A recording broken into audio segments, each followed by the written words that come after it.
Hello and welcome to the Queermonge Institute, our Q&A conversation for exploration series. I'm Paul Robert, the Executive Director and President of the Institute, and along with my wife, Laura Lee, the Director of Research, Education, and Outreach, and on behalf of our Board of Directors, our advisors, volunteers, and supporting members, we want to thank you for joining us today. The Queermonge Institute is an independent, nonprofit research organization committed to researching consciousness and the human experience, following the footsteps of our founder, anthropologist Dr. Felicitas Goodman. And our focus is reflected in three main areas: experience, education, and exploration. We respect the path of academic balance, the creative pursuit of science, while advancing, conserving, and restoring a direct experience of that deeper human connection to all of life. So it's part of our mission to expand our own experiential research with the multidisciplinary understanding that's available to us today. And as an educational institution, we take an open approach. We created these Sunday roundtables as an opportunity to invite scholars in related fields to help broaden the scope of our own work and exploration. And that's why we call this Conversation for Exploration. Today, we continue this journey of exploration, the connection of humanity and our relationship to a dynamic universe, world around us. What's our role individually, and how can we better integrate ourselves as stewards of the land, of the plants, of the animals around us? We need to rethink the economic systems that exploit nature. Instead, we can adopt traditions, rituals, ethics, and ecological practices that prioritize the well-being of both human and non-human alike. All of us can have a role, whether we're an artist, a writer, or a filmmaker. We can use our platforms to tell stories that reflect that sacred dimension of the universe, and that this can help shift the cultural narrative towards a more interconnected, life-affirming view of a more life-affirming view of Earth and its inhabitants. And of course, the power of direct experience, taking time to invest in ourselves. Some of us use practices such as meditation, contemplation, and of course, our own ritual postures. Laura? Well, we continue with our series on the examined life in the grand reset our culture's undergoing. In our individual lives, we're continually prompted to course correct, to find our most meaningful work and expression. In our effort to make sense of who we are and what we're doing and why, we can ask, what about on a collective level? It's time. I had a wise woman mom who would advise, ask yourself what ladder you're wanting to climb. She'd also say, when you realize you're on the wrong bus, get off at the next stop. And my favorite, do what makes you happy. Girls, she would say, do what makes you happy. I'd usually reply, well, define happy. I've come to find out that meaningful work, feeling that you're on the right path for you, and fulfilling one's purpose are key to that. So in the midst of these sacred journeys that we're all on, it's inspiring, it's certainly instructive and illuminating to hear from others about their journey. And today's guest, Ezekiel Fugate, has such a story. I appreciate when that story questions our technology, when an engineer wonders, why are we trying to course correct on the back end to clean up the mess the tech is making? Why not design the front end to avoid the mess in the first place? Well, perhaps we can wonder if we viewed our planet as sacred, if we cared about being responsible members of the entire web of life, treating everything and everyone as stakeholders in our collective well-being, well, would we then? Must we engineer our worldview along with our technology? You'll want to meet such an engineer who I guess we could say turned his attention to social engineering, cultural regeneration, personal and collective healing. He joins us from Virginia's Blue Ridge Mountains. Welcome, Ezekiel. Thank you so much. It's such a treat to be here with you all. Tell us about your journey. You started out as an engineer. This started you on quite the path. Well, it's interesting. I don't know that I ever self-identified as an engineer. I studied environmental engineering in undergraduate, actually started in biomedical engineering, switched to environmental engineering when I learned about sustainability, and studied math as well. And then found myself in a PhD program, continuing the study of engineering. And during that progression of college and going straight into graduate school, I was in my own kind of coming of age process and coming to understand uh, yeah, how I wanted to be in the world, what was important to me, what my values were. And I was realizing that, some of the things that I had been taught both in my family and my educational experience and in culture more generally didn't quite feel right to me. And so I was trying to sort of claim a life of my own and find something that felt authentic. And I got into environmental engineering because I had this deep care for the world. And when I started learning about, the fact that, you know, 4 billion people don't have clean drinking water, it was like, wait a minute, like, how is that possible? Or that the amount of plastics that are in the environment, the list goes on. And I haven't kept up on these statistics, and partly because they're so Alarming. bleary.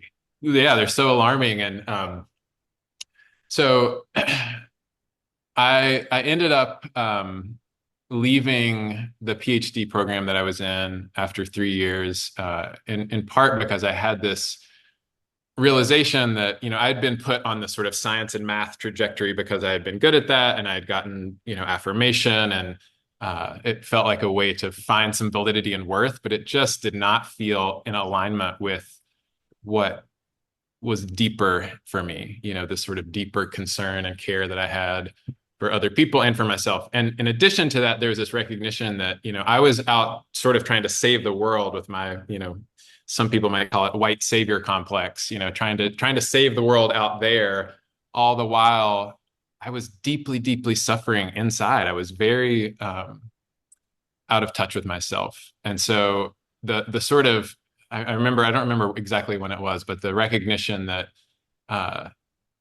being out of integrity by trying to save the world outside of me while I was suffering and I was sort of collapsing didn't quite make sense. And so I made the decision to slow down and to find myself and to sort of like plug myself back into the earth and back into a sense of connection and belonging. And so I went from I finished my master's degree and then additional year at Yale University, and then dropped out and went and worked on a farm. And it was the Earth is best the best decision, engineer of all, isn't she? the best decision I ever made. It was so tremendously healing for me to actually go and have my hands in the dirt and to move at the pace of life, and to in that process recognize that, I didn't I was fortunate in that I grew up in rural Virginia in the mountains. I had sort of free range to run in the forest behind our house, and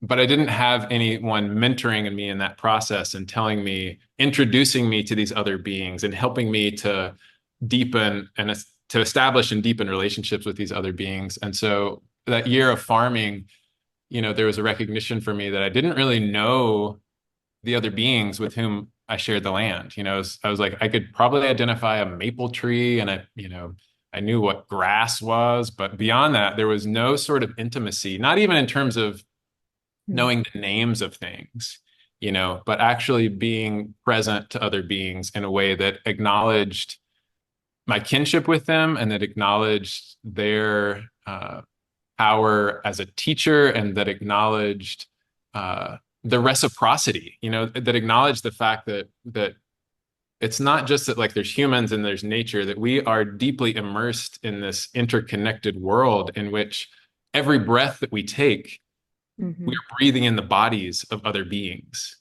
Yeah. Quite literally, our Molecules. Yeah.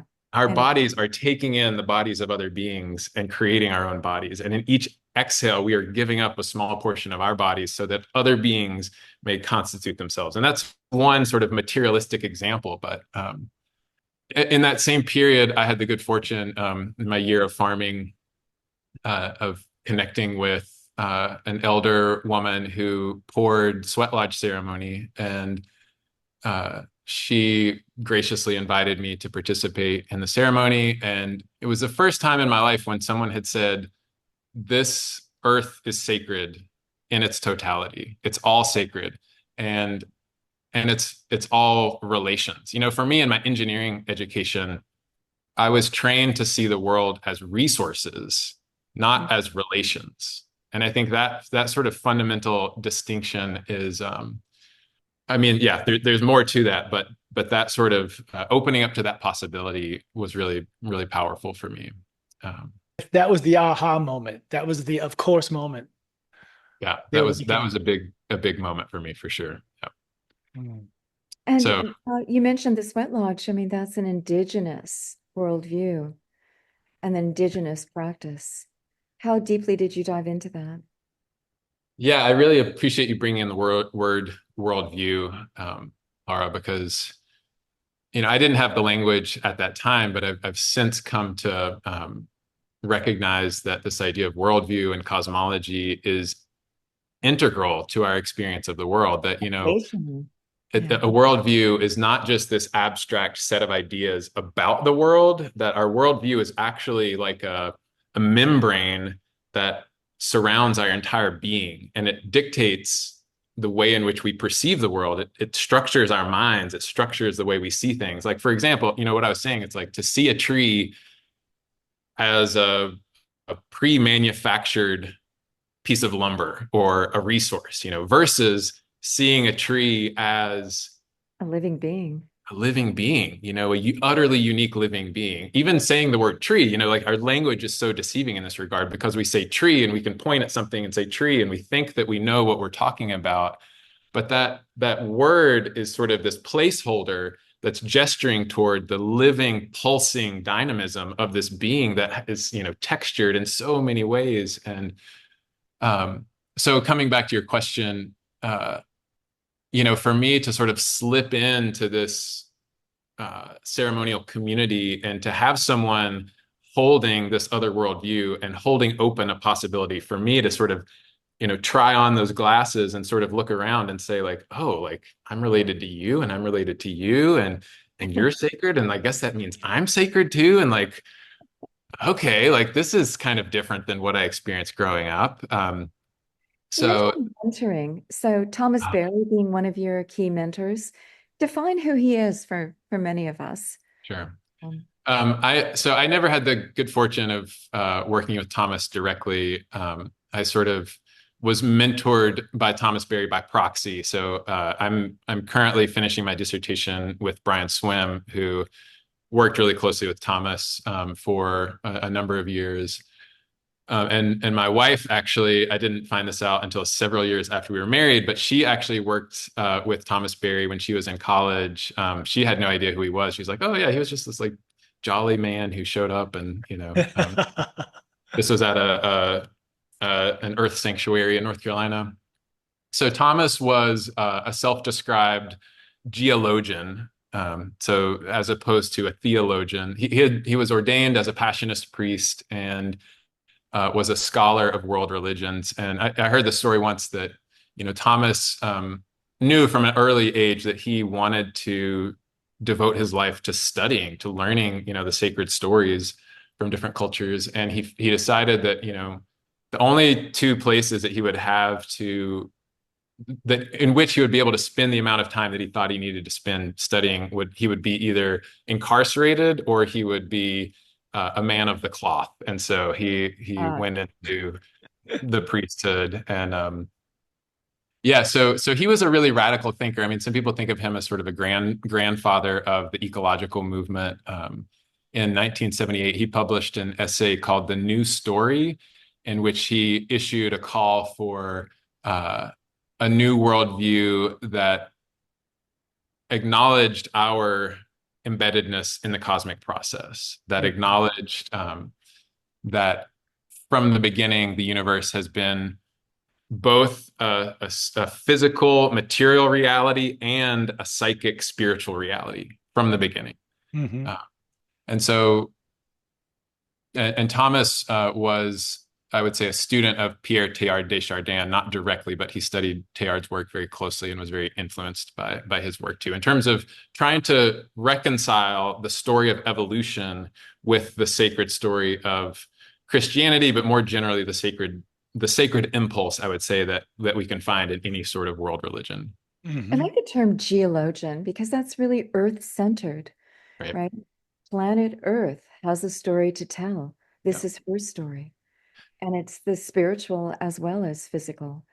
It's a beautiful way of incorporating the indigenous worldview, but bringing it into the modern context and being able to add in an inclusiveness of Christianity, inclusiveness of all world religions, and having that perspective of the sacredness of life itself. How did Thomas the Berry. church, you said he was the man of the cloth. How did the church take to this radical idea, which is Well, an you know, as you can indigenous idea? as Yeah. you can imagine, there weren't a lot of the conservative folks, you know, kind of brushed him off.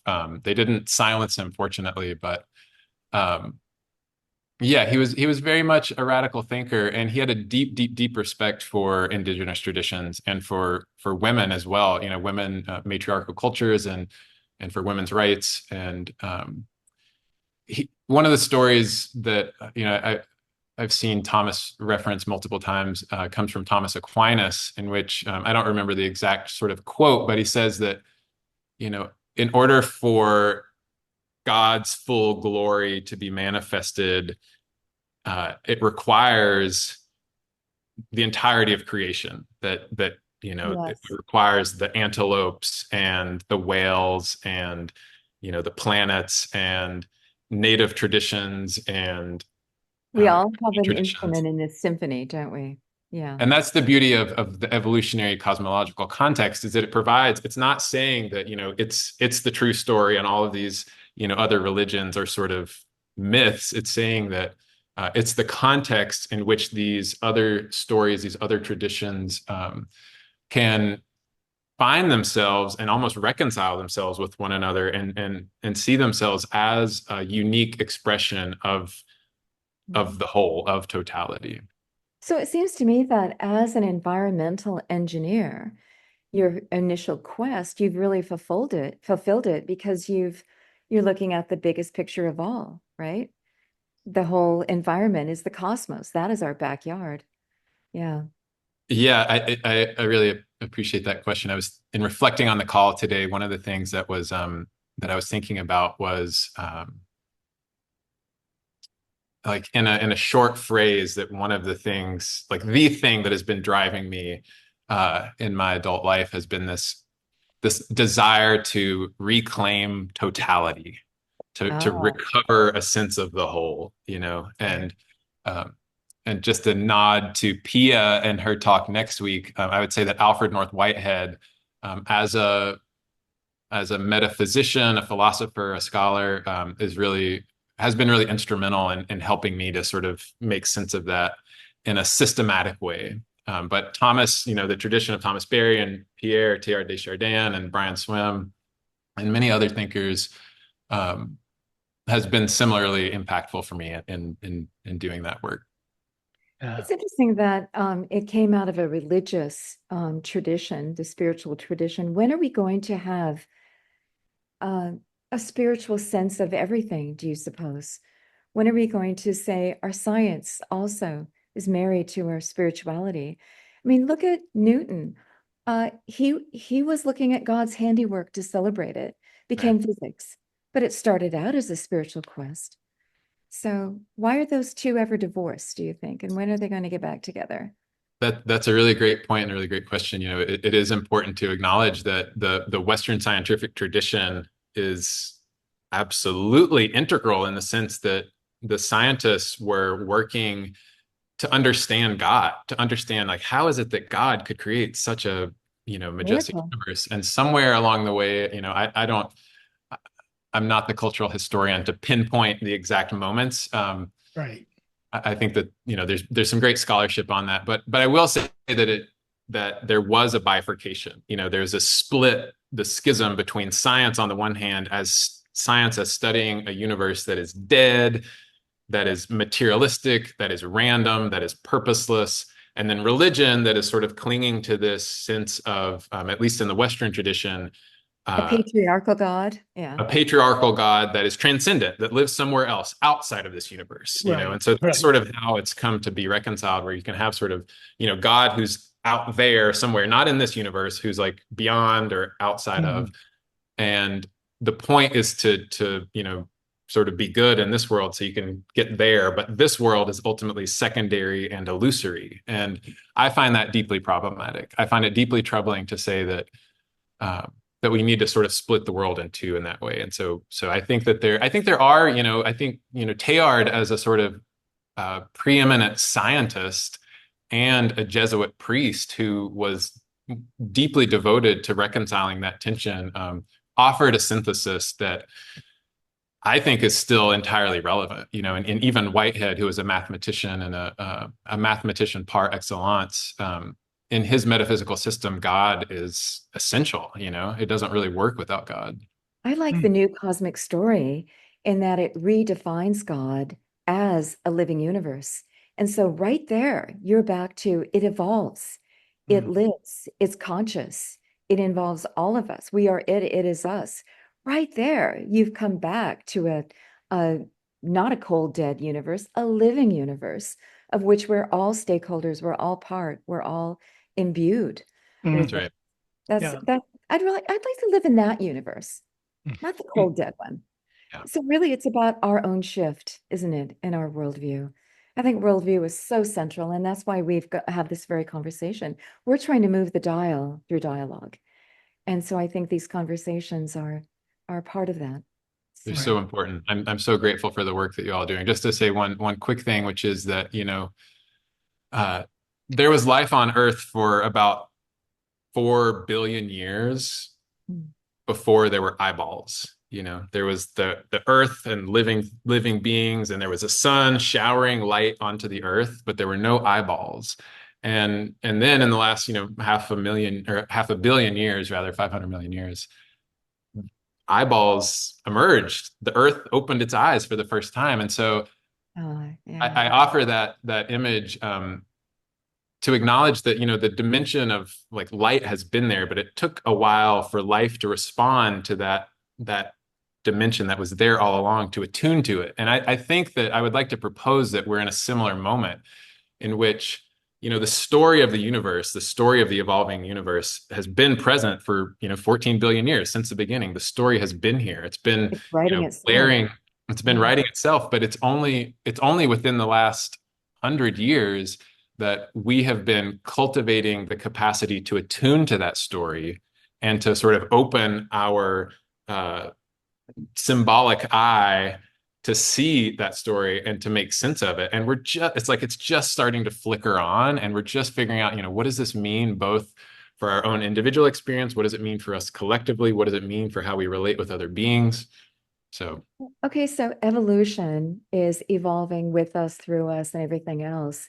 And so it's giving us the technology, the inner technology, the eyes to see. And so similarly, the brain cells, the voice, the heart to then sing this next chapter of the song. Look at all this. Wow. Wow. Do we have to go somewhere else to appreciate it? No, let's appreciate it right here. And therefore, everything is sacred. What a miracle that the universe exists. It's all such a glorious adventure. Yeah, I invite all these tech companies that are spending all of the billions of dollars on trying to go to another planet and set up a civilization or whatever their thinking is, to reinvest in this planet and find ways that we can address all the challenges that are before us and come to this interconnected view that you're just expressing now. Yeah. well, again, I think that it's a question of worldview. I think it's a question of a certain sort of confusion that we have around the source of our creativity. And I want to just offer some praise to the two of you for the work that you're doing, in the sense that, when I think about the evolution of the universe, and I think about this long cosmic history and this recognition that the universe has been going through these successive stages of transformation. There was a time when there were no galaxies, no stars, and then stars and galaxies formed, right? There was a time when there was no cellular life on Earth, and then cellular life emerged, and life has continued to complexify and evolve. And that process, leads us up to this moment right now, that it's not over, that the universe is still under construction, if you will. And I think that we forget that the intelligence that brought forth stars, the intelligence that brought forth living organisms, that the intelligence that brought forth sexual reproduction and orgasm, and this that brought forth our bodies, that intelligence is not somehow outside of us, and it's not something that we create, but it's something that we're sort of we're soaking in, and we have access to. And I think that there's a confusion in that humans with our big, frontal cortex have come to believe that we create everything. We create, we turn trees into houses. We turn, The ultimate hubris, yeah. and the work and so what I'm getting at is to say that, these practices of ritual and ceremony, these psychotechnologies, if you will, are ways in which we can get in touch with that primordial intelligence, that we can make ourselves available to that sort of guidance that we don't create, in the same sense that we don't willfully digest our food. We don't beat our hearts consciously. We receive that intelligence. And I think that we're in this moment in which we're being asked to open back up to that intelligence so that we can continue as co-creators in this process.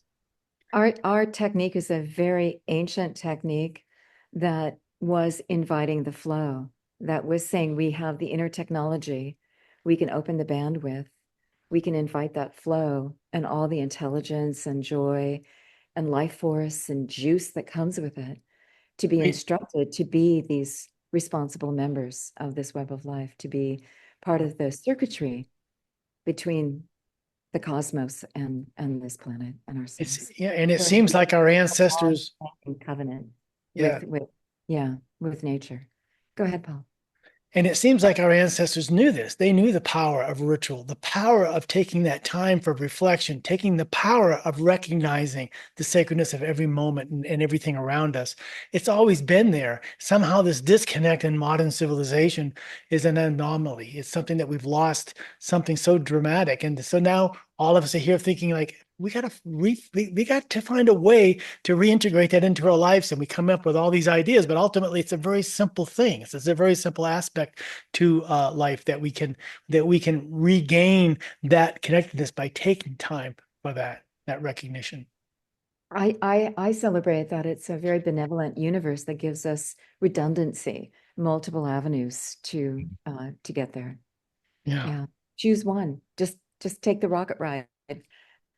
Oh, your fingers there for you. That's beautiful. So, yeah, Thomas Berry points back to the Black Plague of the 13th century. Again, not a historian here, as this really pivotal moment in Western history, this tremendous trauma that, if you imagine the three of us here, I see, in large size, me and Paul and Laura, was it 30% of everyone died, or 40%? Like 1 out of every 3 people just vanished over a period of a few short years.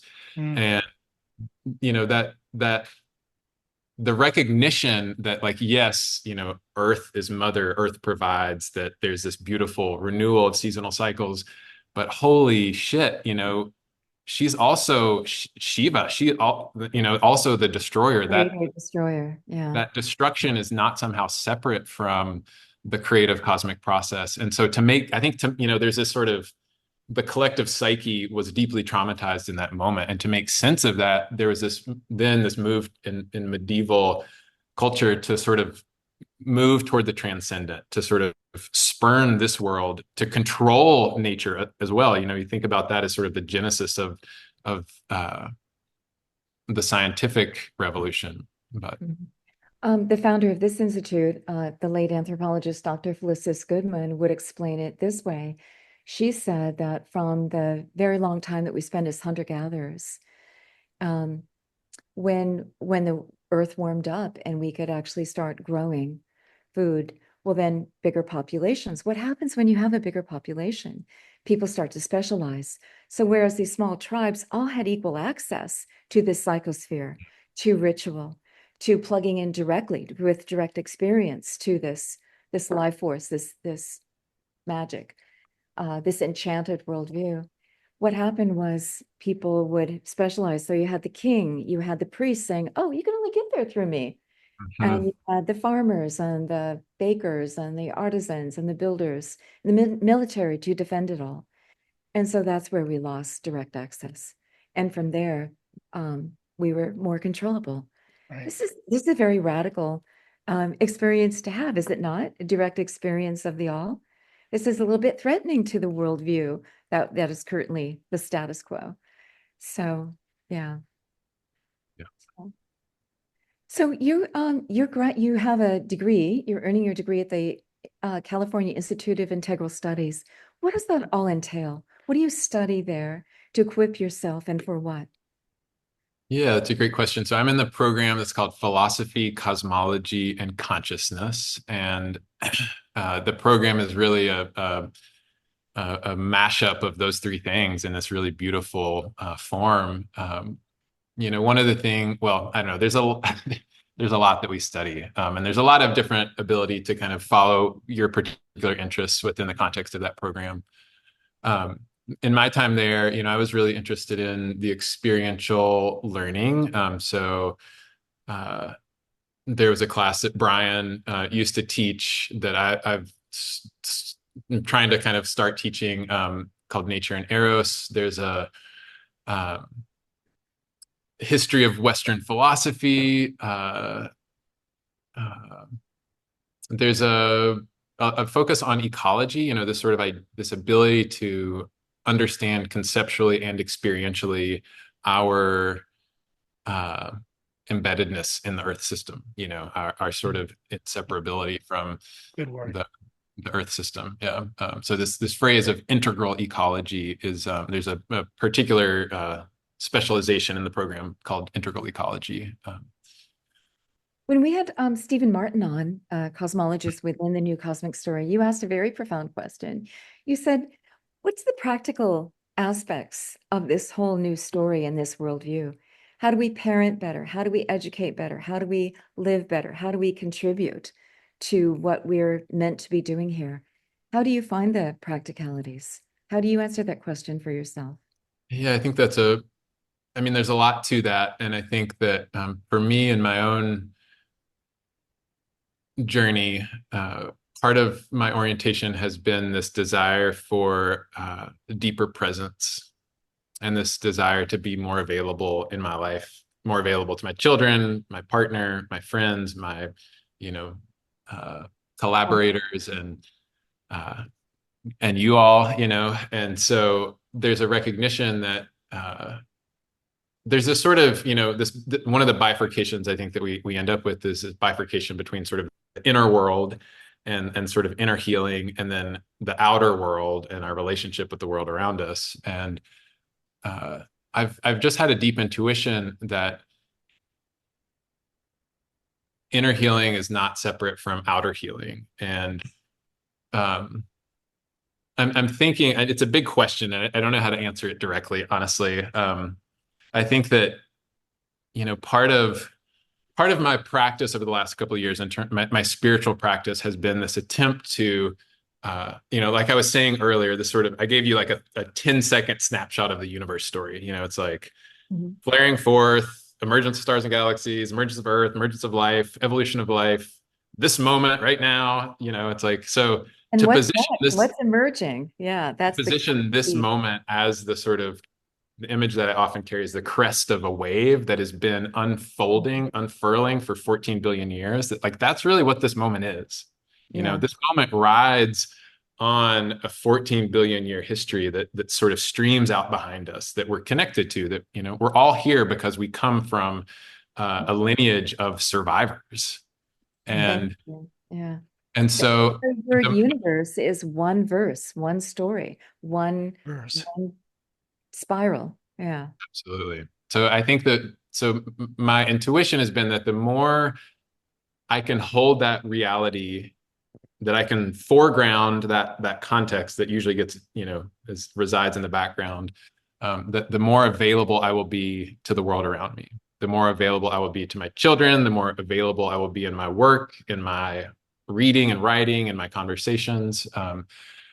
And so that, that intention that I've been holding uh, has carried me into a lot of different territory, a deep therapeutic process, deep sort of healing and confrontation with my own biographical trauma. It's led me into on this quest of identifying for myself an authentic worldview that feels resonant with me, that I feel like I can, this is a phrase that one of my dearest friends and collaborators, Ari Makadakis, shared with me. He says, what we're trying to do is align ourselves with the grain of the cosmos. Mhm. That there's a sort of Yeah. truth that we don't have ultimate truth. We don't have capital T truth, but we know a lot about reality. We know a lot about the dynamics of the universe, the dynamics of life. And Because we see it in the micro level, micro to macro, right? so how do we come into resonance with that? How do we attune ourselves so that we can not feel like we're fighting against life or we're fighting against ourselves, that we're open and that we're capable of, Surf the wave, don't get pummeled by it. yes, totally. And I've come to the conclusion that no one is healthy until we're all healthy, right? So it's about, and the worldview is key to getting back to right our relations with ourself, our community, our universe. Right. Has to start there. You've got children. How do you educate them? What are you doing about teaching them from the get-go Yep. some of these pieces of the puzzle? Yeah, thank you for that question. I'm going to answer it by responding to your comment first, which is to say that, I've recently, in conversation with Ari, I feel like we're thought partners, and he and I were talking recently, and there's this image that we were sort of building together around resonance and frequency, and to acknowledge that, there's the idea of co-regulation, right? Like I think of this as a parent. If your child gets upset, they don't have the resources yet to regulate their own system. They need a bigger system in which they can be held, that can help them come back into resonance. It's like a tuning fork. You have two tuning forks, and one of them is sort of like regulated and the other one is like chaotic, but eventually that chaotic one can come into resonance, and then they can co-regulate, right? Science dad, love it. And I think it's if you think of that similar model as, like, you think of us each individually as tuning forks, think about like how when you're really present with a friend and you're like dropped into that like deep conversation and laughter that just feels so good and right. Whereas if you're like in a subway station and everyone is like, running here and there, and there's just a lot of chaotic energy. What I'm trying to get at is to recognize that I don't think we can actually, it's not like we're sort of isolated in our regulation, that actually we're always already connected to something larger. And so if we can actually be in resonance with the larger system, then it allows us to be grounded and to, I think, truly be healthy. And to then from that place hold, not just our children, our other individuals, but I think to like tap into a sort of collective healing possibility. And so coming back to your question, all about opening that bandwidth then, isn't it? Yeah. It really is. Mm-hmm. So coming, I feel in a way like there's this sort of, nested structure in which I am trying to be in resonance, whatever that means. I don't use it in sort of whatever, I'll let everyone on the call interpret that how they will. But I'm trying to be in resonance with reality, with the truth of reality as it is, both internally in terms of my, biography and the truth of that, and to stand in that, and in the truth of the interconnected reality of the world. And I'm trying to show up for my children from that place, so that whatever they're experiencing has a place to land, and a place to where they can metabolize things, and where the energy that will inevitably be coursing through their system. Sometimes it's really big, but that energy has a place to flow, and it doesn't get stuck, and it doesn't get contracted. I think that's really what trauma is ultimately. You know, I got my best education really around the dinner table. I had fascinating parents, and I think that your kids are absorbing a lot just Mm. around the dinner table, right? There's the family conversation that goes on. So, yeah. Just to say too, Jennifer Morgan, who you all have interviewed, who is the president of the Deep Time Network, really awesome organization. She has a series of children's books. I don't remember the names of all of them. Born with a Bang, I know, is one, in which she tells the story of the universe Yeah. for children. And, from an early age, I've tried to orient my children to their belonging, to their place in the larger earthly and cosmic scheme of things. And just have really tried to normalize that and saying things like, because kids inevitably, they're like, wow, like when they start thinking about like birth, it's like they were born from their mother but their mother was born from her mother, and like her mother was born from her mother. And like, Yeah. it's like, who was the first human to be born? Like like their minds trying to grapple with these big questions of ultimacy, Yeah. and to be able Interesting to how sort of, kids get sparked by all of this stuff. We have a friend who goes to schools and he takes out the Buckminster Fuller little toys of triangles and geodesic domes, and they start building them. And they're like, they know, they resonate, they recognize this, right? Something's pinging deep inside. And yeah. there's a deep intuition that I think that they carry, and so in sort of just following their own curiosity about these things, to tell them, that like, well, there was a supernova, there was actually a star that Mhm. exploded and created all of the elements that would become your body and my body and our dog and the house. And, it was because that star sacrificed its life. I mean, coming back to Thomas Berry, he said, the most significant spiritual event in the universe is the supernova. That smashes together its atoms to create the heavier elements that coalesce and become us. We are, yeah, we're born of the fiery infernos and deaths of these stars. Yeah. So it was, so I have these little glimpses, and it's not like we're talking about this every day. My kids, we're lucky to live in a really beautiful community here, but, we say gratitude at dinner time. We just take a moment to acknowledge that gratitude for the food and who prepared it and grew it. And then sometimes we'll say just one thing we're grateful for. And, my daughter, about a year ago, I remember, she just said, I'm grateful for the stars for giving birth to all of us. It's like, it's just sort of, I'm sort of like, oh my God, she's been listening. So, I love that. I love that you use the term belonging, deep belonging with your educational platform and the way that you see the worldview. Can you express why you like that term and how that term encompasses who you You are and what started you're a whole trying to school, did you not? Yeah, he started a school. Yeah. yeah, so I helped to found a school called Springhouse Community School, which is a really amazing school here in rural Virginia that is focused on mentoring and ecological education and project-based learning and lots of other things. It's a really amazing place. I'm not involved any longer, but it's in really good hands. And then the organization that I've been working under for the last couple of years is called Deep Belonging.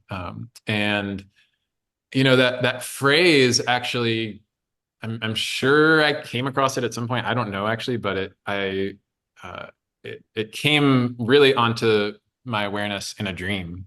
And Okay.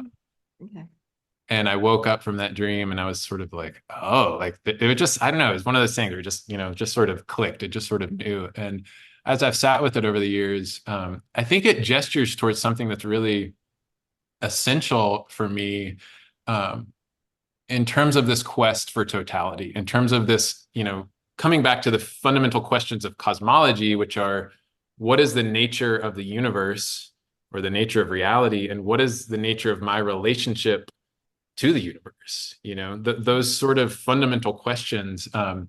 And I think if we don't have a response to those questions that allows us to place ourselves with a sense of, we belong here, and a sense of purpose, that the depth of the belonging has to go all the way to the bottom. The quest for totality, we're already total. It just seems to be that we've got these blinders on, a series of blinders on. And really, it's about temporarily removing them to see, to know, to operate from that level, I guess. Yeah, It's I mean, it's so true. I was thinking about this recently in terms of, I, Pia could correct me, but I think it's Whitehead who talks about like the importance of shelter in terms of sort of sheltering an epoch so that something can sort of emerge within that. It's yeah, sort of you need to join us on this. Yeah, and it's time to open it up to our community's questions and comments. perfect, good timing. Yeah, Oh, I'm not sure I'm not clear on what you mean by sheltering after it's not I, I just want to understand what you mean by that. yeah, so what I'm trying to get at is this sense of an experience. It's sort of like, if I were trying to focus and write in my house while my kids and my wife are there and they're kind of running around and doing stuff, like I need a certain sheltering so that I can focus on one thing.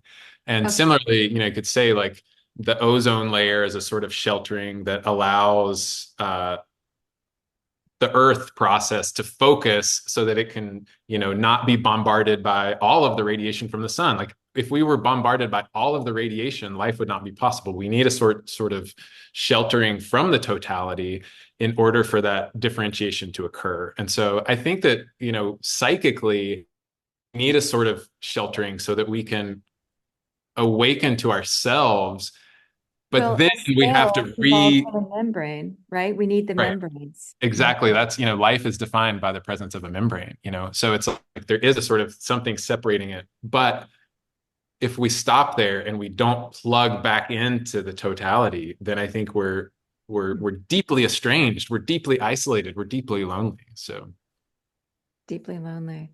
Yeah. I have a yeah. friend who says, I am so very well nourished, yet I'm starving mm, for connection. Yeah.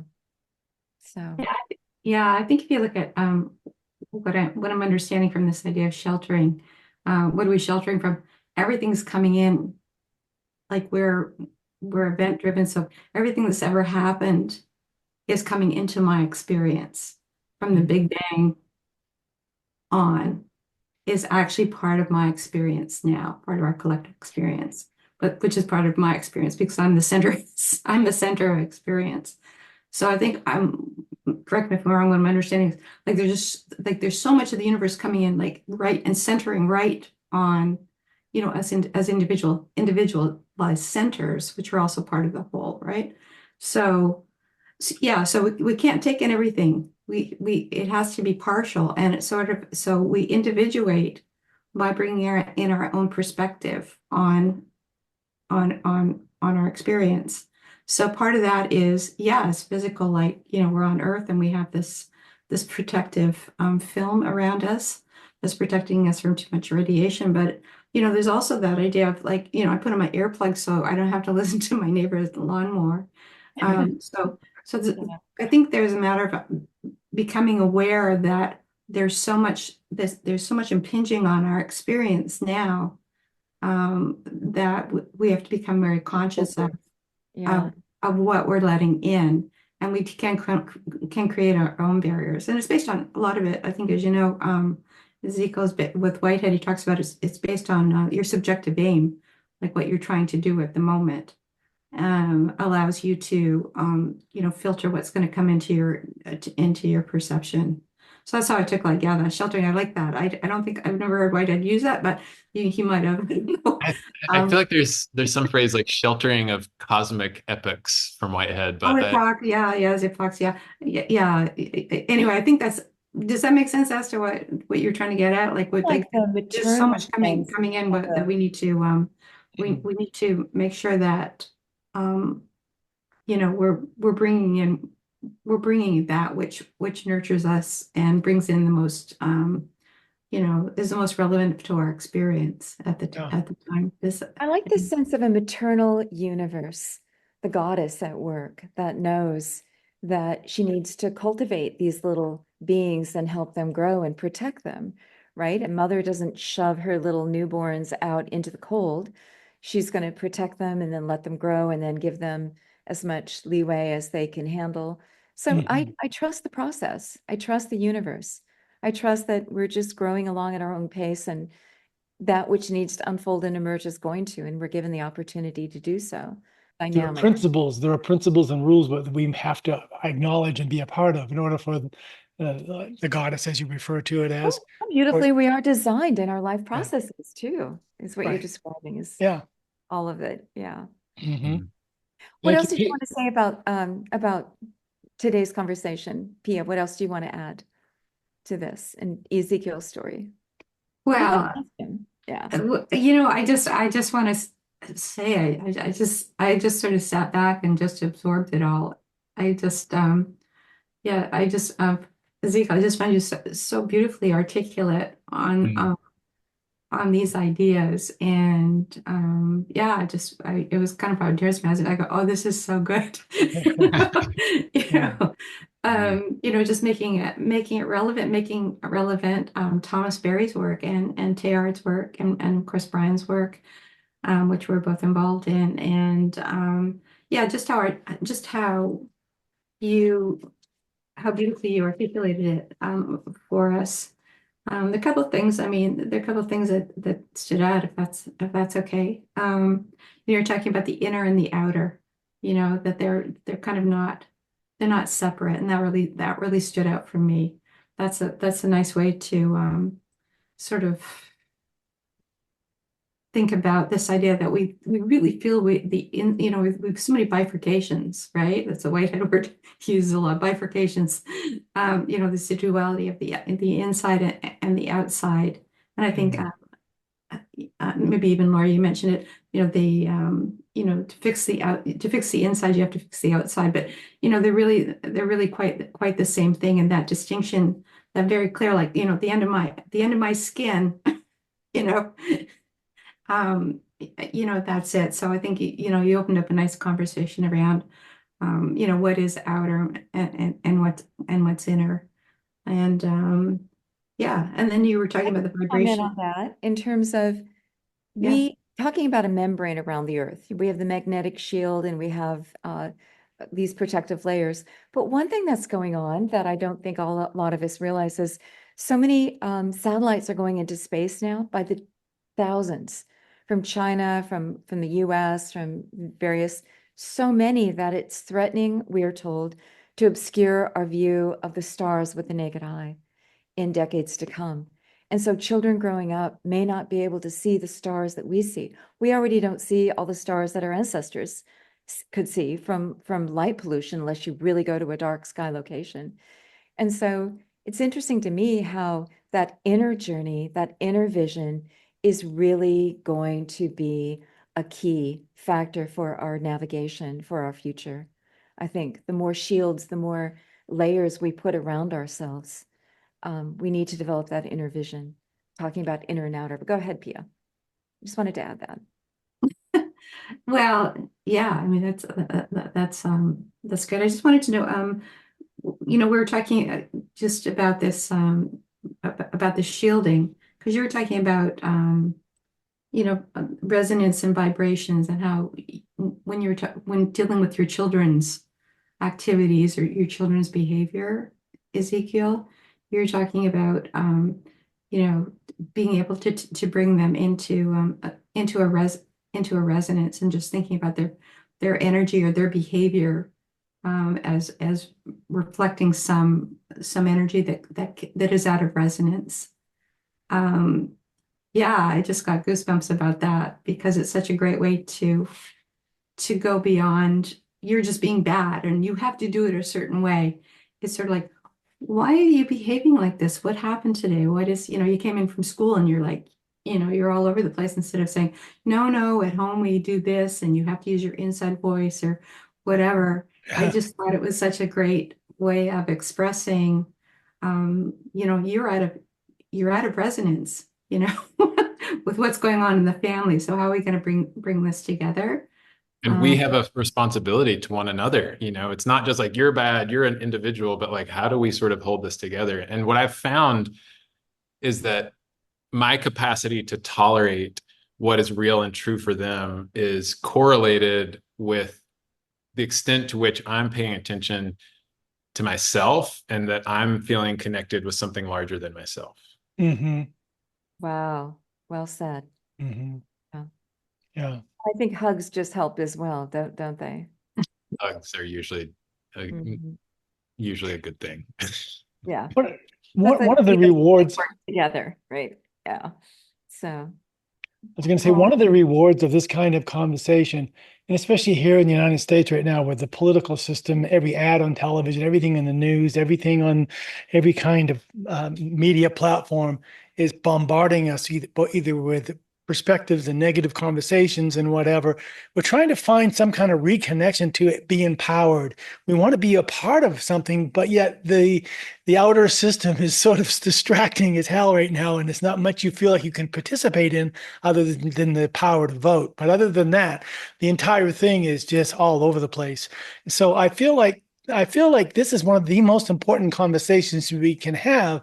What you're talking about here, Ezekiel, because you're giving us the power of participating on a whole nother level of conversation, another whole level of beingness, that we can have some kind of influence and some impact, that we can be a part of the community of change makers that's working from the inside out, working from the internal part of ourselves, holding space and making, it may be a drop in an ocean, but at least we've added the drop. At least we're doing the thing.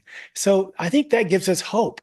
That gives us a possibility that we are a part of something grander than ourselves, and that we are actually a participant in bringing about change.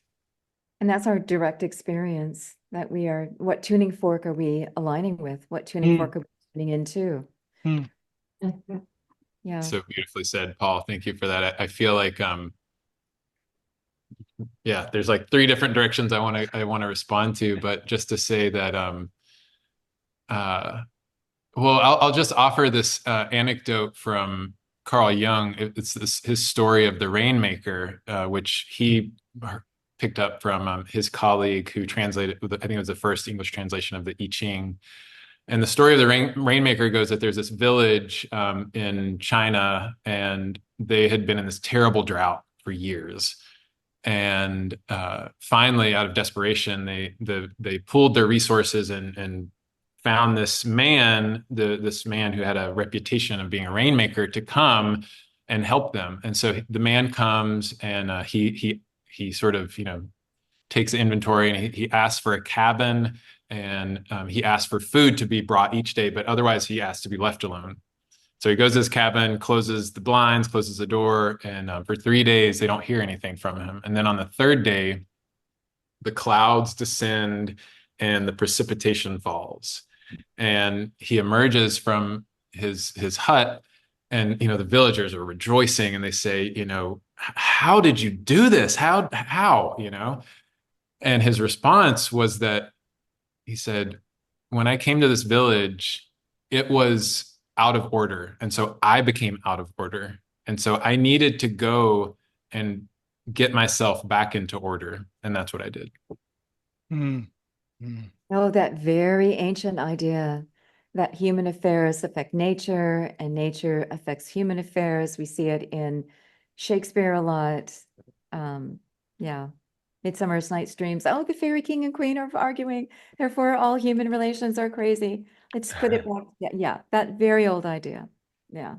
And Yeah. again, the work that y'all are doing around experience. So I use experience in a little bit of in not a Whiteheadian sense, but the definition of experience that I use in my work comes from a German thinker named Wolfgang Leithold, who defines experience as conscious participation. And so he says, that in like Whitehead would say, we're always participating with everything. And only when we bring our awareness to something do we experience it. So for example, for all of us here, I'm assuming that we're all breathing, right? I'm just going to make that conjecture. That as long as we're alive, we're breathing. But so we're participating in the breath, we're participating in air, but we're only experiencing our breath when we bring our attention to it and we feel the air moving into our body and moving out of our body. And so Versus that being just on autopilot. Okay. exactly. So that distinction is really important. And so I think that, given the fact that we're participating in all of these things, all of these dimensions of reality, the question is, where are we placing our attention? What are we putting our attention on so that we experience it? And so I think that's sort of this, to me, like I identify that as this really, really like tiny, but like utterly momentous lever that we have access to say, what are we paying attention to? What are we bringing into our experience at any given moment? And how do we take responsibility for that in a way that allows us to confront, sometimes the reality for me is like there are many things that I've sort of have like traumatic experiences that I didn't have the capacity to tolerate awareness of them, and yet they really affected my life. They affected the ability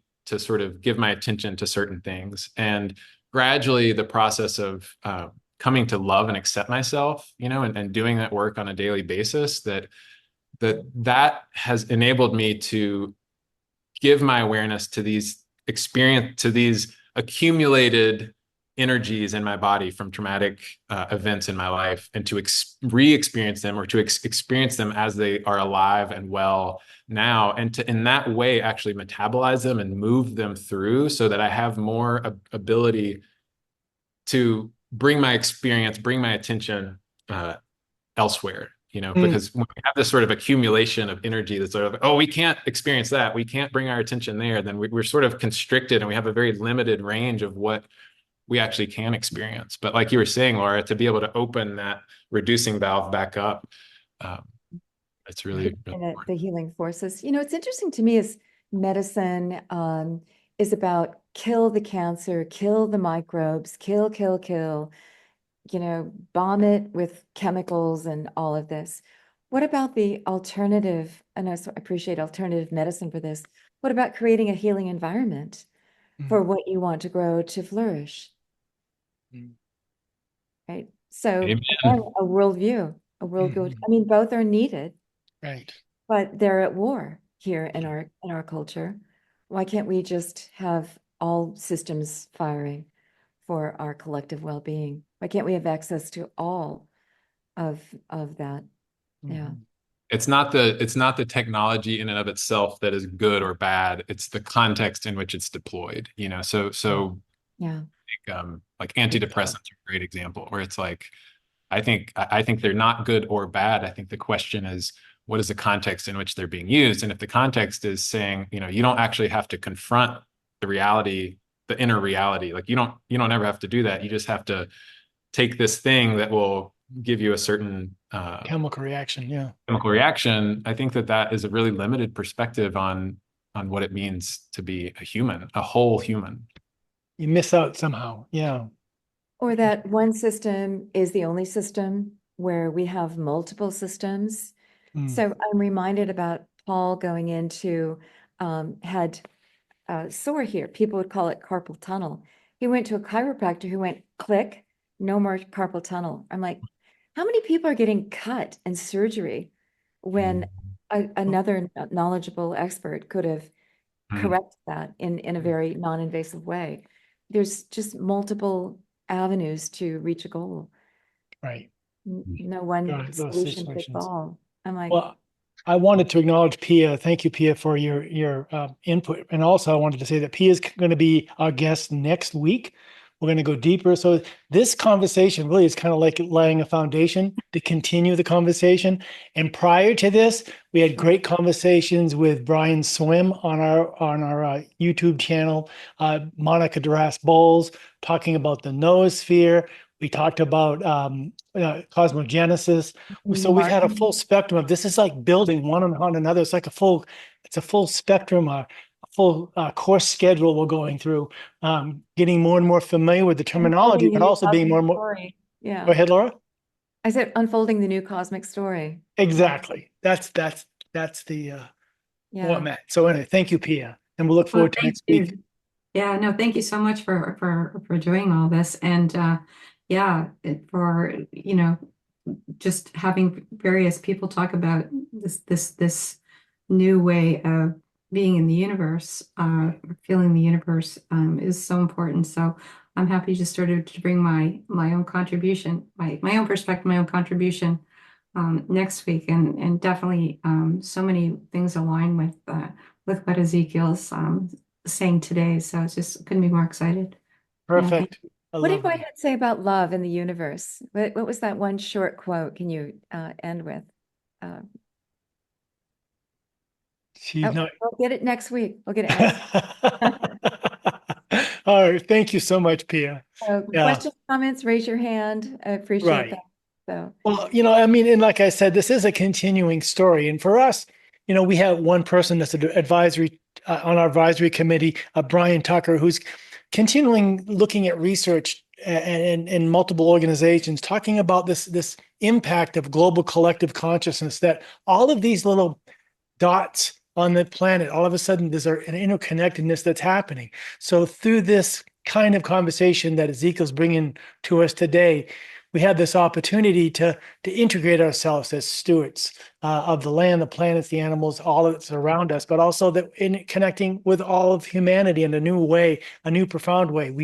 We had an incredible conversation last Sunday talking about the anthropology of war. Even the title was like, I cringed a little bit about what are we going to talk about in this conversation. It became such an important conversation. It became so groundbreaking to understand humanity's need and its conflicts and its the whole spectrum of from the beginning of time, pretty much, of how we've had to grapple with control issues and all these different things. It's part of that healing nature that we're still trying to find our way forward with.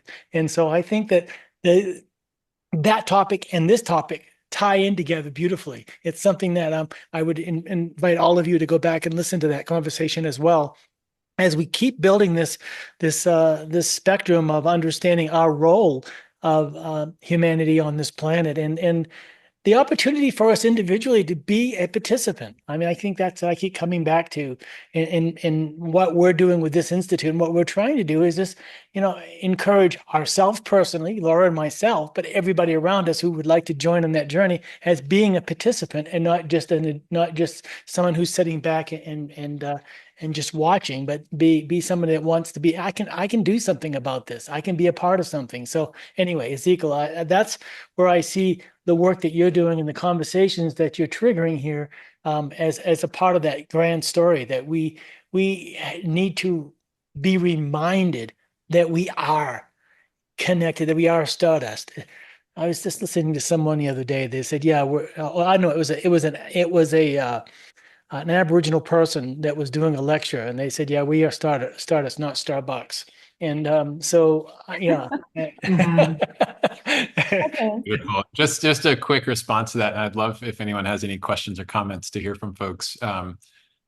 From an evolutionary cosmological perspective, we could say that in the same way that, I don't invent my body. I wasn't like, before I got here, I wasn't like, oh, I'm going to have 10 fingers, and Mhm. they're going to be able to do these things. Like, I don't digest my food. I didn't create my eyeballs. I awaken in this moment with this incredible inheritance, like this, like I am this achievement of a 14 billion year process. The universe has invested in me the capacity to love, the capacity to manipulate with my hands, the capacity to be in deep conversation with others. The universe has invested in me in that way. And so it's also, at this moment, it seems to be saying, like, we want to continue this project, and we need you, and we need each of you to step up more fully and to bring your full self, to bring your heart, to bring your mind, to bring your connectedness to this process. So I feel like there's a sort of cosmological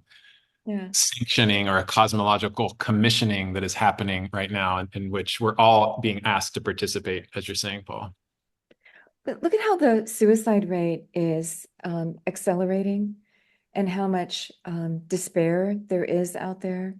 I think this is such a good antidote to that, to know who you truly are in the grand scheme of things, to understand your potential and your duty to show up and contribute to something. And our society, our society's not encouraging that perspective, but this story is. And it seems inevitable that we're going to understand this. All of science now is supporting this view, right? And we need this view. It's an ancient view that has been revived. It's always been with us. It's how we started out. And so I see great hope for the future in that way. Where do you find hope, Ezekiel? I've always been a diehard optimist. I don't know why or how. I have many reasons to not be. I think when I really take in the stupendous creativity of the universe, I can't help but to just, be gobsmacked. Like my jaw just drops, it's like, you know, Makes you smile, doesn't it? it's just so amazing. And even in the simplest of ways, the fact that like my 11-year-old daughter, loves to play the banjo, and like from a cosmological perspective, like the banjo is this instrument that's made of wood and metal and animal hide, and it has roots in Africa, and there's this tradition in Appalachia, and like her body can like make this music, and like this is just what the universe does. The universe brings forth music. The universe brings forth song. The universe brings forth the love that I have for my children. That's what the universe does. And how could you not have hope? I mean, yes, we're confronted with a mess of socio-ecological crises in this moment. There's no shortage of things to worry about and be afraid of and to fear. And, I can't help but to trust in the larger intelligence in which we're embedded, of which we're a part. And the universe or the earth will be fine through all of this, right? It's outside question. But does it feel like an obstacle course? But I would push back on that a little bit and say that, we are Earth, and will organismal life continue? Yes. And, we are inseparable from the Earth process. I think that the human brings something utterly unique and needed to the Earth process, that we're not simply an aberration or something separate. We're not an addendum to the Earth, that actually we are integral and necessary. And so, I don't think it's as simple as saying that the Earth will be fine and we're a cancer that needs to be obliterated. So I didn't go that far, but I know. Sorry, it's an interesting I've thing. heard that said, though. I've heard it said. But what do you think our role is? How do you define our necessary integral role? Why did the universe design us with the capacities and the talents and the skills that we have? Because we are rather puny compared to the other life out there. We are rather fragile. We're pretty fragile, especially, like we spend such a prolonged period of our lives in childhood and adolescence, totally dependent on others. I think I would respond to that in two ways. One, to say that I think I love Thomas Berry's answer that, the role of the human is to become that part of the universe that is capable of reflecting on and celebrating itself in conscious self-awareness. That's a general statement. But I would also say that what is our role? There's 8 billion people on Earth. I would say there are 8 billion roles.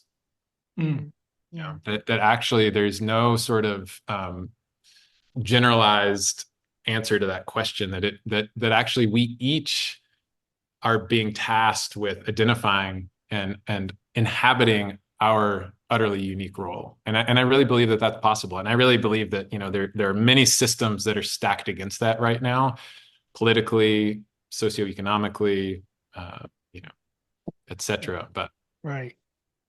But tune in and the universe will tell you, equip you.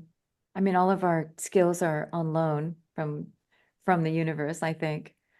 So it's kind of like, to offer an image of, it's like to say, what is the role of an acorn? Like the acorn, the role of the acorn is to unfold itself. And then the question is, well, what conditions does the acorn need in order to unfold itself? Well, it needs warmth, it needs water, it needs light, it needs soil, nutrients, maybe you could say 5 things. And you can put an acorn in a pot and put a pot in in a dark room with a grow light, and it'll unfold itself to an extent, and then it'll become root bound, and it'll only get so tall. But if you put that acorn in a old growth forest where there's an opening in the canopy, where it can be connected with other trees, where it can have a reciprocal relationship with other organisms. It too is a social creature, isn't it? Okay. It is. And so the question is, well, why would it be any different for humans? Why would we think that we are not also meant to unfold ourselves into this life? And then the question is, well, what are the conditions that we need in order to unfold ourselves? The open My canopy. sister has an orchard and she's letting it all go natural. She's not watering the trees. She's letting the rains take care of it. She's not cutting and mowing the grass. She's got more creatures now that they're finding home there. She's just letting nature do its thing, and so much happier and so much easier to run. So she's enjoying that. She invites friends over for dog walks, and her rule is she has one friend that wants to control the dog. Walk with me. You da, da, da, da, da. She goes, no, no, no. The dog will find his way. You follow the dog. Let him have his way. So that's her rule. You can't come to the orchard unless you walk the dog and let him go. So Off leash. yeah. So it's really, I'm like, let's trust nature. Let's trust the process. Let's welcome how it wants to unfold. Right? I would say too, large. Yeah. one of my good friends shared a story with me. He went to undergrad at Evergreen State College in Washington, and one of his teachers was an Indigenous man who one day, I don't remember what the class was titled or anything, but he asked the students, he said, what is the one keystone species that the land misses the most? And so everyone sort of thought for a minute, and they said, were giving their answers: mountain lion or grizzly bear or salmon, or they were rattling off these answers, and he was just saying no, no, no. And finally he said, the indigenous human. The indigenous, the human who participates in a generative way with the rest of life. And so I think that what is our role? I think that remembering what it is to share the land, to be productive co-contributors, to build towards a mutually enhancing system of life. I think that is part of our role. I have to believe that. Beautiful. Isn't it exciting that in the Amazon, where they thought, oh, it was just nature, they're finding, oh, these useful trees are clustered together. The tree that you get your building materials, the tree that produces food, the tree that medicine were engineered. Like forests and landscapes can be engineered. We wouldn't have the terrible forest fires if we were cultivating the forests without the burn, probably. The burn fuel. Yeah. They did that. The indigenous humans cared for the land and encouraged and set the stage for the species they wanted to grow there. Yeah, the myth of a wilderness without humans, right? That right. When the Europeans arrived here, that it was this untouched, pure wilderness, which is such a myth, that this land too, that it was entirely managed, if you will, but it was managed in a way that respected other beings, not as resources, that respected other beings as integral members that we depended on, that we needed, yes, our food, but we also, for our sort of sacred ceremony, that it was inseparable. And I think that, that easy to get lost. Yeah. Or to see into nature and see how she functions. So we have a forester friend, Tom Pence, and he volunteers to go around and help habitats be restored to the way that they should be. And it takes care. And he said that they will get grants to say, let's restore this amount of acreage.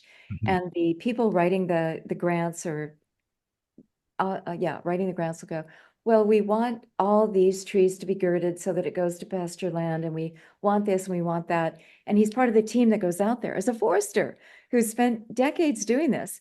And he said that's unwieldy. That is a formula you haven't been on the ground to know. We can't do this.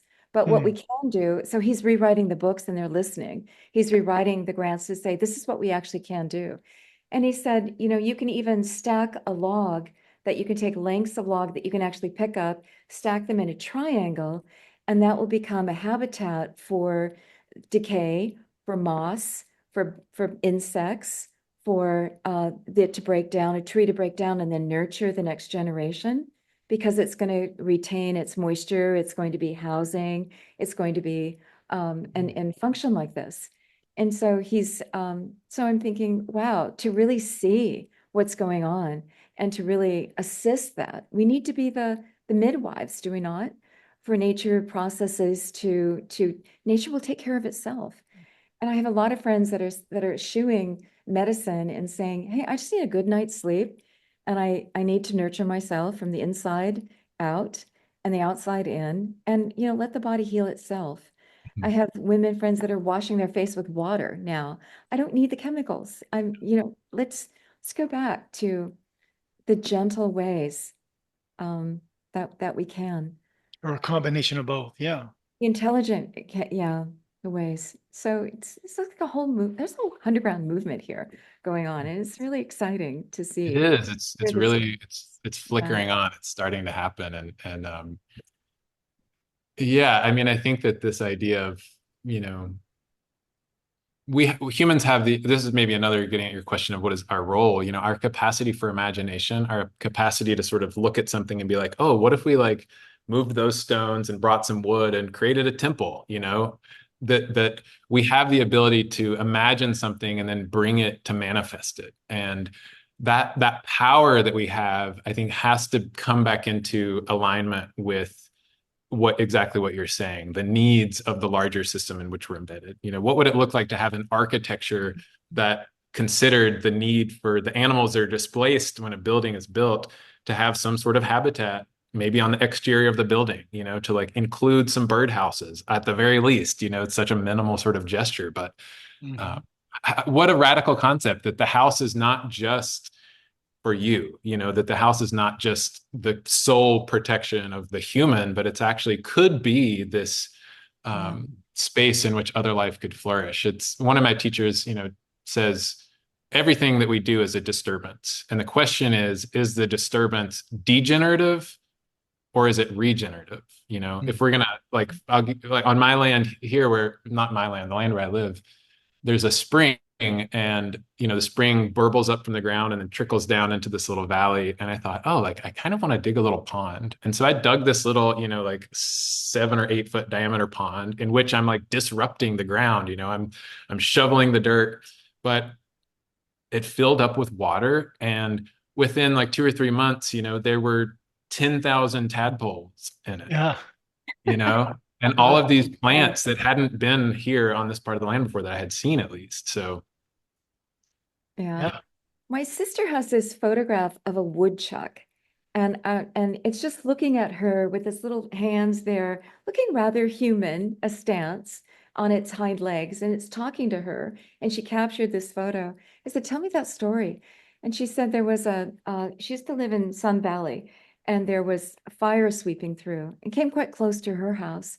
And she said she's out in the woods watching this. This little woodchuck comes up, and he's obviously escaped. His home burned down, and he was talking to her and in his language, but the gestures and the tone of voice, she said, I perfectly understood him. He had lost his home, and he wanted to tell me about it. And he wanted to just get some sympathy. And there was some woods here, and maybe he was asking permission to come and set up home here. And so I needed to welcome him.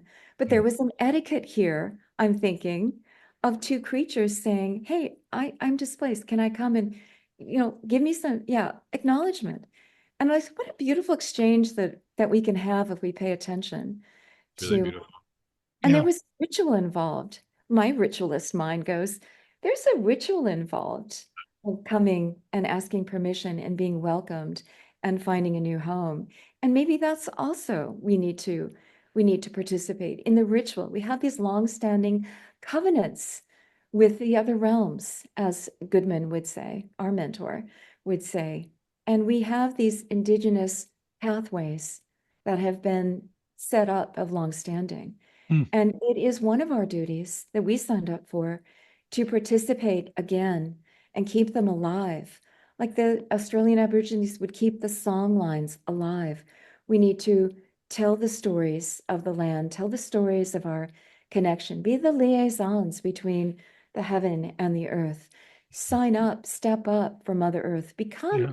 let our bodies, our spines, our nervous system be part of the conduit for that life force to flow, to be part of the rivers of flow, Mhm. and to sing the songs that we are instructed to sing, because that comes with such intelligence and life. And we Beautiful. are hollow bones for this to flow and be part of it. And it's interesting to not know what the pathway where it will take us, but to know how to go from one step to the next step to the next step, and trust that it will all unfold, that the breadcrumbs will show us the way. We just need to pick them up and follow them. Mm. And that trust of the universe, I think, to trust that we have an inner GPS that will guide us. I think that's part of it, finding our way. We come equipped, let's activate that inner technology so that we can navigate as we're meant to. We're part of the grand tuning fork, right? So beautifully said. Resonate, activate yourself so that you can hear the call. So Mm. it's quite the Well, adventure, isn't it? Beautiful. Yeah. So Ezekiel, how much more before you have your PhD and you're on to your next projects, and what are you going to do in the next decade? I mean, you've got all this stuff on your plate, and as Pia said, you're very articulate. You have a great skill at communicating knowledge and information. Where do you see yourself? How can we support you? Next. Thank you so much for that question. I'm hoping to finish my dissertation this spring, and we'll see. That's the plan. And what is the saying that we make plans and God laughs? So we'll see about that. In terms of the next 10 years, so I mentioned this platform. I have Deep Belonging. The website's deepbelonging.org. And I feel excited just to kind of continue building there. I work with people in a one-on-one capacity, sort of helping to anchor some of these bigger ideas in individual experience. I find that to be really helpful. I also really love working with groups. And so I mentioned my friend Ari earlier. He and I have been teaching together, and really excited about what we're developing.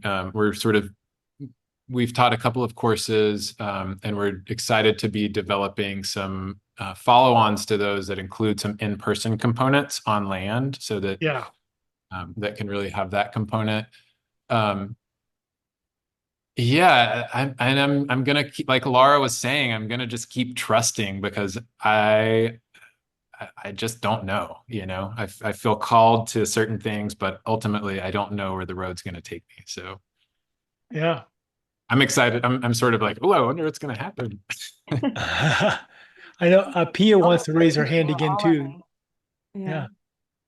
Yeah, actually, I think you've already sort of started to answer the question, because I was interested in you're doing some work with Nature and Eros, which is a great course in PCC, and the Philosophy of Cosmology and Consciousness program. And I just wanted to know if you could maybe speak to the goals of that, and how you might have expanded that. It sounds like you're expanding that just outside of PCC, so other people are able to participate in that. I was just curious to hear about the progression of that. Yeah. What an intriguing title, though, Nature and Eros. Yeah. So Nature and Eros was a course that was created by Brian Swim and Carrie Brady. And it was taught for 20 years, I think, in the PCC program at the California Institute of Integral Studies. And the course was really an immersive experience in which students were invited onto the land, and they did this really kind of neat balance between offering up these perspectives on the world and then giving students opportunities to experiment with them in real time on land in these, relatively wild places. And I took the class. I know a number of people who took the class and just had these extremely powerful experiences. I have like a list of people whose dissertations were inspired by their participation in that class. Wow. So I'm trying to. So Brian is officially retired, and Carrie decided to step back. So we've tried to keep the class going within PCC with one of my mentors, Janine Hogan, who's graduated from the program. So we did it once 2 years ago. She was the lead teacher, and I was sort of the TA because don't have my degree yet. But in taking part of what I would like to develop about that class is having a longer term or a longer period of time when people can sort of unpack some of those experiences. So having an immersive, intensive experience for a couple of days on land with community, really dropping in, but then having a consistent, maybe like every other week over 3 or 4 months to kind of deepen into some of those ideas, to let some of that unfold, and then maybe coming back together again for a final immersive experience on the land, something like that. That's kind of What sort of experiences happened on the land? How is this set up? So a lot of the approaches that they took were techniques or invitations that were kind of compiled at the Animas Valley Institute. For example, one of the invitations was simply to imagine that all of the other beings are aware of your presence and they're really curious about what you're doing. And so just to be like, okay, like I believe that's totally insane, but like I'm going to suspend disbelief for whatever, an hour, and like go walk in the woods and hold that perspective and see what happens. That's such a crazy idea. Yeah. Well, I'm sure they are. Yeah. yeah. So that's one example. Anything else? Oh, Peter? thank you. I had such an amazing experience with nature and arrows. That's what piqued my interest as to how you're taking it on, and with Carrie and Brian's work, and like you said, so many people have had that experience of just switching things around, just asking the forest that you're in to say, well, what do you think about me being here? Is so powerful. Is so powerful. Just the other day I saw this beautiful tree totally in bloom, and instead of just being this voyeur, I said, oh, well, thank you. And I kind of chuckled at myself. I was just in that mode. I chuckled at myself, but I just realized how it switched things around for me. Like I go, thank you for giving me this experience, right? So I've allowed this tree to affect me, and it wasn't just me looking and kind of deciding that it's pretty, I said, wow, look at how you've formed yourself, and here I am looking at you, and I'm, it's like looking at a beautiful face or something like that. Well, wow, thank you for being there. So all these, the shifts are so subtle, and they really get us out of our just one way of looking at it. It's me looking at you, and I'm doing everything, and I'm creating everything in my head. It's not, it's not out there, being absolutely beautiful and stunning and affecting me. It's me kind of, oh, wow, that's really pretty. I'm really glad that I'm here. You're having it's more participatory. So yeah. So what did Matthew Fox said, I fall in love with something 3 times a day. Yeah. And it's kind of the same thing. And that's what, I mean, for me, what the type of thing you get from nature and arrows. So with that in mind, when I go out recently, I just saw these beautiful rose hips this time of year. And I went, hello. And you can actually stand there, and it's not just being like, I'm looking at something, like I'm looking at something in a magazine. It's sort of like, hello. And it's still like you get this, there's an attraction there, and there's this reciprocity. Sorry, I can't say that, happening. And nature and arrows just sort of make, kind of, it has this way of, shifting you through. I don't know if you'd agree with that term, the way part of the re-enchantment of our world, though, is to truly have that communal relationship with nature.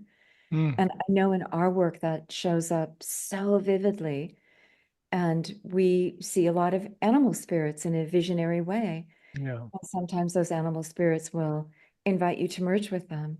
And so you start to see through their eyes. You start to see the world through that experience. And it's extraordinary. Hmm. Just to understand that in our real heritage, our indigenous hunter-gatherer experience, when we looked at the animals and their capacities and their majesties, when we painted them on the cave walls, when we understood and now they're understanding that those paintings are so replete with detail that they knew their season and their activity and their mating sessions and all that they're doing, that we It's had intimate. It's bonded intimate. with them. It's And intimate. we had It's intimate. Yeah. we domesticated them, and that Yeah. was true communion with them. I mean, And one of the things that we saw, Laura, magical. and Yeah. one of the time Laura and I visited the Relating to caves what in you said. France. We went to about a dozen caves while we were there. And it's interesting that the world of archaeology and the people that present the places now say they used to think that these were hunting scenes. They're not hunting scenes. There's some kind of visionary uh, documentation culturally. So all of a sudden it takes it to another whole level because just, oh, that's just a hunting scene. They're all shooting. That's not possible. This is not a hunting scene. So anyway, Laura's point is well taken. So, Just Yeah. to add one more note, that more related to what Pia said, but similarly to what you're sharing, Laura, is I think that class, and really ultimately what I'm interested in as a teacher or someone who's offering something, is to remember the primacy of experience, yeah. and to say that like we each have to develop, as Emerson would say, an original relationship with the universe, Oh, an yeah. original relationship with the other beings with whom we share this planet.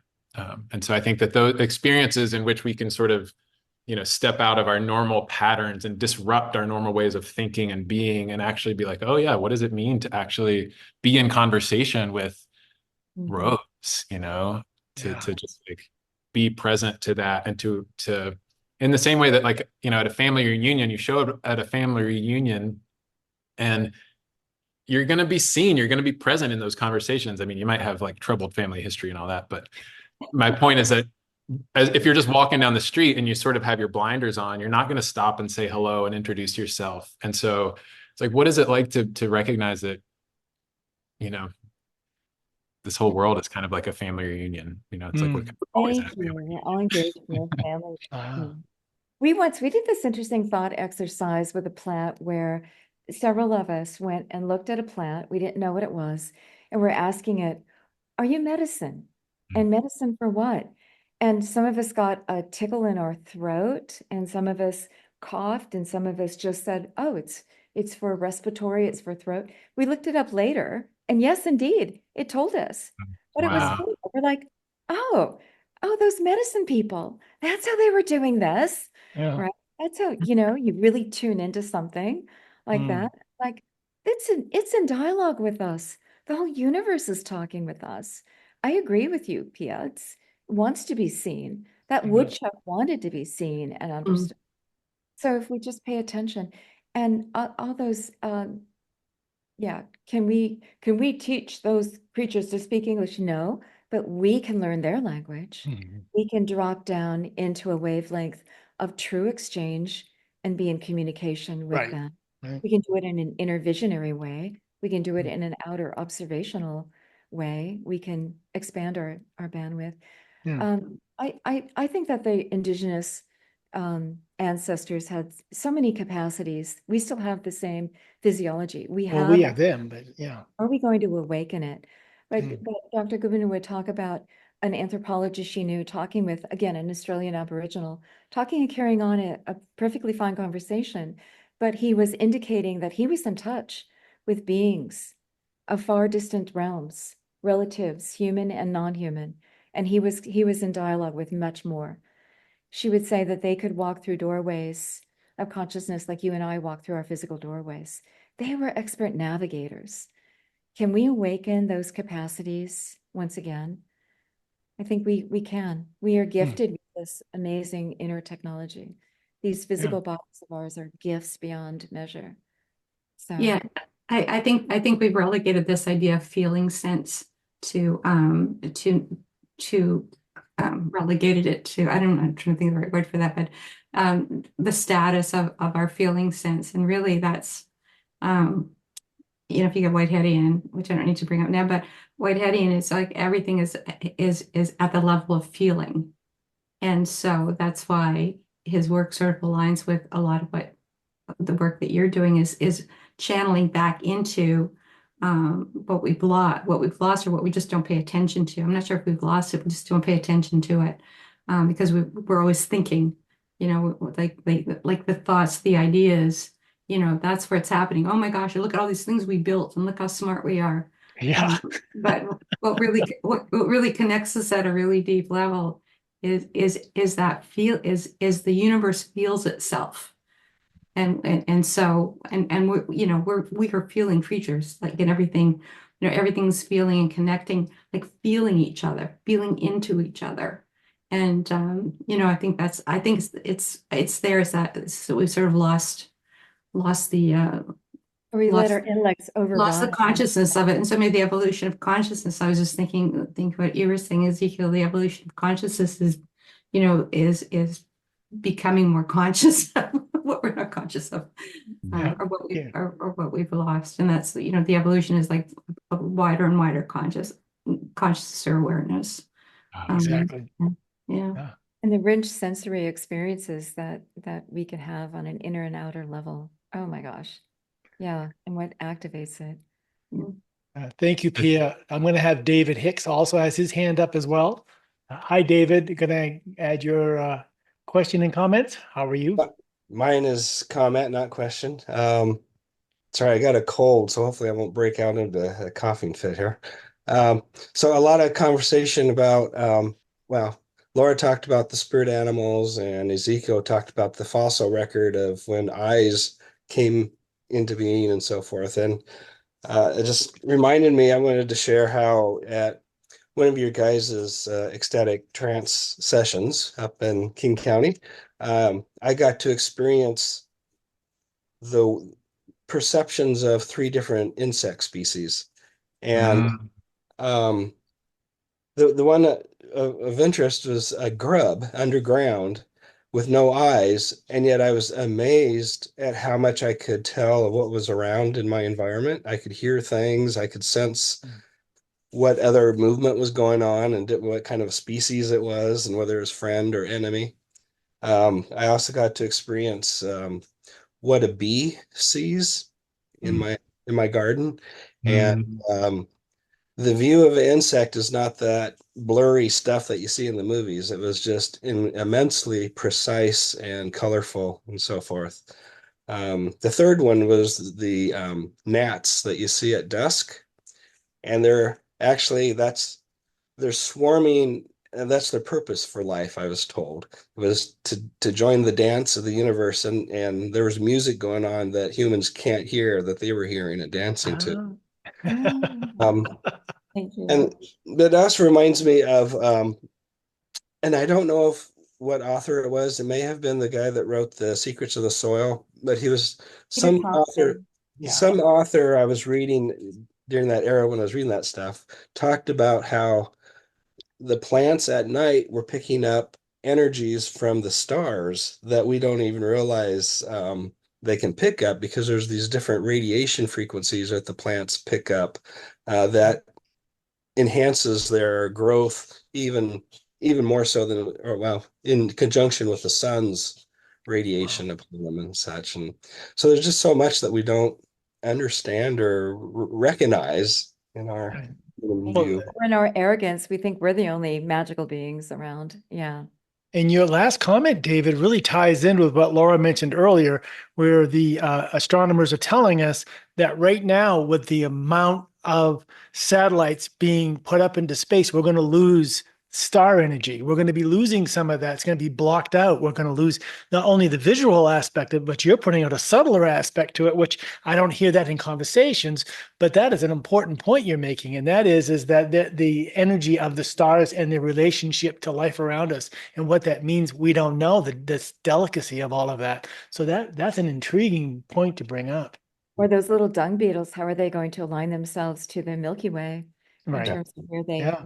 Yeah. push their Thank you, David. All good points. Yeah. Thank you. Thank you. Yeah, thanks so much, David. I really appreciate hearing about your experience of those things too. I mean, how amazing to be able to tune into that and to open your perception in that way. That's really, Yeah. really cool. So Goodman called our practice ecstatic trance. Trance, probably a word with a lot of baggage, but ecstatic meaning stepping outside ecstasis, or your normal state. Although Right. it's a normal state, it's just not common in our language, but opening your bandwidth truly. And we just came back from EEG tests at the University of Missouri's Cognitive Research Lab, where they put the 220 electrode caps on us while we did our practice. And the results were, oh yeah, you're in beta, normal daily waking, plus theta, deep sleep dreaming brainwaves. Simultaneously, you do have a shift of your physiology that is about, I think of a little antenna coming up, opening its bandwidth, its satellite, its Integration. to take in more kind of cosmic stuff. I don't know.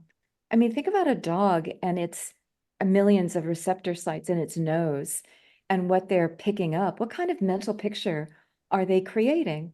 Is their brain creating and digesting for them to understand all of this, the odors and the molecules they're picking up in the air? What kind of picture are they? It's got to be something very detailed and robust. It's got to be a picture of some kind, right? That information. And I think that we've just turned off receptor sites similarly, and that we can shift into it where they're on again. And we're picking up, ours is a dominant visual center, but so many other sensory experiences that tell us something about, that are just feeding us information and flow and communion, direct communion with life, with these other elements around us. It's just fascinating how we're designed and what we can do.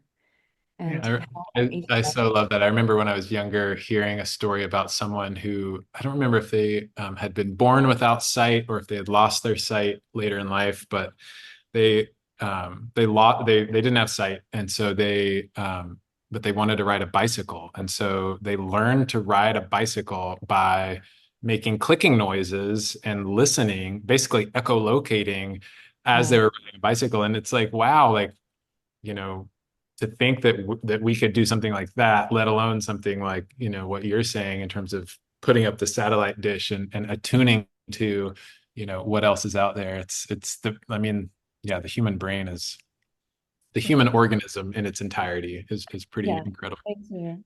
Yeah.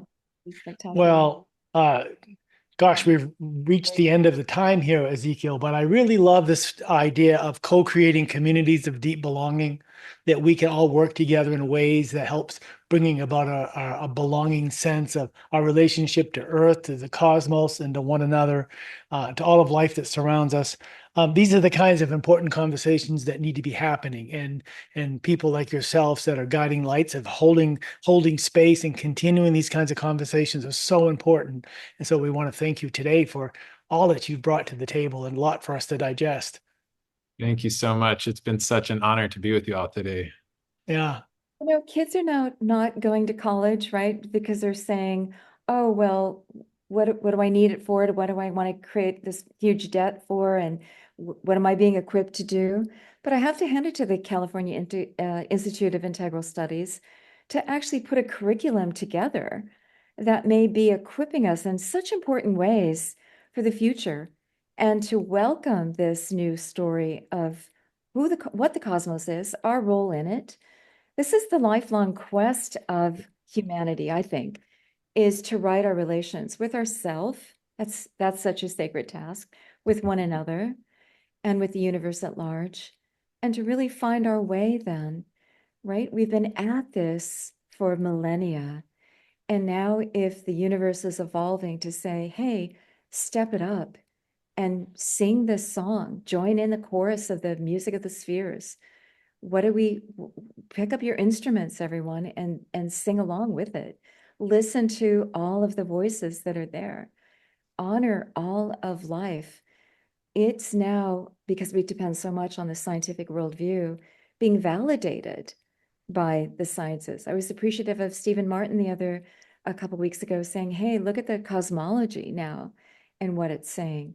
Look at what you're doing with this. Look at what nature's saying. So it's time is now, right? Yeah, I think the question of, who will initiate our children into the universe? Uh, Who will initiate them into the universe? Who will help them have an original relationship with the world? I think that is such a profound question when many of us don't have that for ourselves, and so I think that there's part of this responsibility that we have as people who are kind of leaning into these ideas and tuning into these ideas uh, is to come together and to ask these questions and have these conversations with each other and figure out what does it mean for us as individuals to be part of the universe process, to be part of the earth process. And then how do we transmit these stories forward and help our children and our grandchildren have an experience of what is sacred, of what is valuable, of what is beautiful and true and good. And part of it is even appreciate the insects and the gnats. They're also singing the song yeah, of David summer mentioned life, David said, right? yeah. We appreciate it all. And then I also want to give a shout out to, you mentioned Jennifer Morgan and the deep time in her books for children. She mentioned Maria Montessori and her books with the cosmic education. So my hope is that one day you don't have to go to just one institute to understand this story, that it will become part and parcel of our worldview, that it will be part of everyone's curriculum. And maybe it's the next generation that can cut their teeth on this. And then where will we go from there? If all of us could agree, hey, life is sacred and this is the magical universe. The goddess is alive and magic is at foot. Hey, what an adventure for us all. What do we do about that?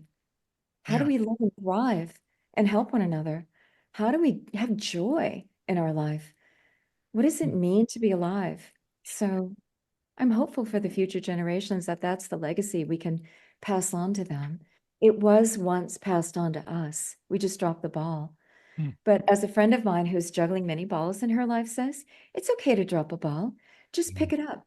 This was Chris Van Poel, one of our advisors. She said, I'm juggling so many balls and some drop, and I'm picking it up and putting it back into circulation. Just don't drop the same ball all the time.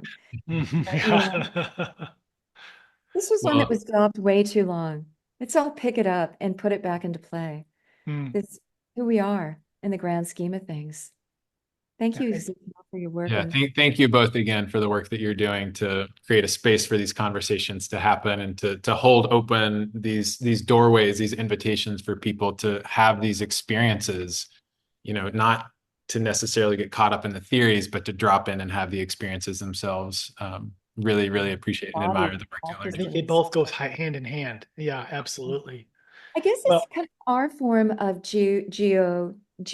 what was the term? Geologian. Geologian.